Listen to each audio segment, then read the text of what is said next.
നമ്മൾ ഒരുപാട് ആളുകൾ അനുഭവിക്കുന്ന പ്രശ്നമാണ് ഓവർ തിങ്കിങ്. അതായത് നമ്മൾ ചെയ്തുകൊണ്ടിരിക്കുന്ന കാര്യങ്ങളെല്ലാം ഡൗൺ ആയി സ്റ്റക്കായി ഒന്നും ചെയ്യാൻ പറ്റാതെ ഒരവസ്ഥയിലേക്ക് നമ്മൾ പോകുന്നു എന്നുള്ളതാണ്. എന്ത് ചെയ്യാൻ പറ്റും അറിയില്ല. വീണ്ടും അതിനെക്കുറിച്ച് ചിന്തിച്ച് വെറീഡായി ടെൻസ്ഡായി ആങ്സൈറ്റി ഡിപ്രഷനും തുടങ്ങിയുള്ള പല പ്രശ്നങ്ങളും നേരിടുന്നു.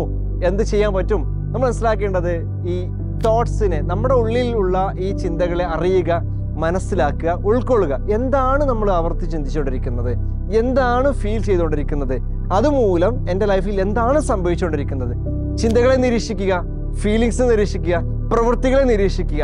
നമുക്ക് സ്വയം നിരീക്ഷിക്കാനുള്ളൊരു കഴിവ്, ഒരു സ്കില്ല് വളർത്തിയെടുക്കാൻ പറ്റുകയാണെങ്കിൽ വളരെ പെട്ടെന്ന് നമുക്ക് അതിൽ നിന്ന് പുറത്തു കിടക്കാൻ പറ്റുന്നതാണ്. അപ്പോൾ ഓവർ തിങ്കിങ് എന്ന് പറയുന്നത് നമ്മുടെ തന്നെ ചിന്തകൾ അമിതമായിട്ട് നമ്മൾ അതിനെക്കുറിച്ച് അവെയർ അല്ലാത്തത് കൊണ്ട് ആവർത്തിച്ച് വരുന്നതാണെന്നും, അപ്പോൾ അതിനെനിക്ക് എന്നെക്കുറിച്ച് അറിഞ്ഞുകൊണ്ട്, എൻ്റെ ചിന്തകളെ അറിഞ്ഞുകൊണ്ട് എനിക്കത് മാറ്റാൻ കഴിയുമെന്നുള്ള ഒരു വിശ്വാസം, ഒരു ബോധ്യം ഉണ്ടാക്കിയെടുക്കുക. അതിലൂടെ നമ്മുടെ ലൈഫ് നമുക്ക് ചേഞ്ച്